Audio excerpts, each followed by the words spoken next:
ಅದು ಎದುರಿಸ್ತೇನೆ ಏನಾದ್ರು ಮಾಡಿ. ಹೇಗೆ ಕೊಟ್ಟಿದ್ದಾರೆ ಈ ಖಾತೆಗಳನ್ನು ಅನ್ನೋದಕ್ಕೆ ಮಗದೊಬ್ಬ ಹಿರಿಯ ಸಚಿವರು ಉತ್ತರ ಕೊಟ್ಟಿದ್ದಾರೆ. ಪ್ರತಿಭೆಗೆ ತಕ್ಕ ಹಾಗೆ ಶಾಸಕರ ಆಸಕ್ತಿಗೆ ತಕ್ಕಂತೆ ಸಚಿವ ಸ್ಥಾನವನ್ನು ಕೊಟ್ಟಿದ್ದಾರೆ. ಗ್ರಾಮೀಣಾಭಿವೃದ್ಧಿ ಖಾತೆ ಹಂಚಿರೋದು ನನಗೆ ಬಹಳ ಖುಷಿಯಾಗಿದೆ. ಶಿವಮೊಗ್ಗ ಜಿಲ್ಲೆಗೆ 2 ಸಚಿವ ಸ್ಥಾನ ಕೂಡ ಸಿಕ್ಕಿದೆ. ಸಂತೋಷ ಅಂದರು ಗ್ರಾಮೀಣಾಭಿವೃದ್ಧಿ ಸಚಿವ KS ಈಶ್ವರಪ್ಪನವರು. ಇಷ್ಟು ವರ್ಷಗಳು ಆಗದೇ ಇರೋಂಥ ಕೆಲಸಗಳು ಮಾದರಿ ರಾಜ್ಯ ಮಾಡೋದಕ್ಕೆ ಖಂಡಿತ ನಮ್ಮ ಹೊಸ ಸಚಿವ ಸಂಪುಟ ಹೆಚ್ಚಿನ ಪ್ರಯತ್ನ ಮಾಡಿ ಯಶಸ್ವಿ ಆಗ್ತೀವಿ ಅಂತ ವಿಶ್ವಾಸ ನನಗಿದೆ.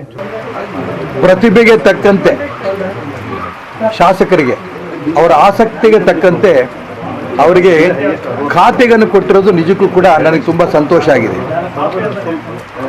ಎಲ್ಲ ಪ್ರತಿಭಾವಂತ ಶಾಸಕರು ಅವರು ಸಿಕ್ಕಂಥ ಆಸಕ್ತಿ ಇರೋಂಥ ಖಾತೆಗಳನ್ನು ಪೂರ್ಣ ಸದುಪಯೋಗ ಮಾಡಿಕೊಂಡು ಬರುವಂಥ 1 ವರ್ಷ 10 ತಿಂಗಳು ರಾಜ್ಯದ ಜನರ ಸೇವೆ ಮಾಡೋದಕ್ಕೆ ಬಹಳ ಒಳ್ಳೆ ಇಲಾಖೆ, ಆ ಇಲಾಖೆಗೆ ತಕ್ಕಂತೆ ಶಾಸಕರಿಗೆ ಅವಕಾಶ ಸಿಕ್ಕಿದ್ದನ್ನ ಸಂಪೂರ್ಣ ರಾಜ್ಯದ ಜನರ ಸೇವೆಗೆ ಸದುಪಯೋಗ ಮಾಡ್ಕೋತಾರೆ ಅಂತ ವಿಶ್ವಾಸ ನನಗಿದೆ. ಈ ಒಂದು ಖಾತೆಗಳನ್ನು ಪಡೆದಂಥ ಎಲ್ಲ ಹೊಸ ಶಾಸಕರಿಗೆ ಮತ್ತು ಮಂತ್ರಿಗಳಿಗೆ ನಾನು ಅಭಿನಂದನೆಗಳು ಸಲ್ಲಿಸೋದಕ್ಕೆ ಇಷ್ಟಪಡ್ತೇನೆ. ಶಿವಮೊಗ್ಗ ಜಿಲ್ಲೆಗೆ 2 ಪ್ರಮುಖ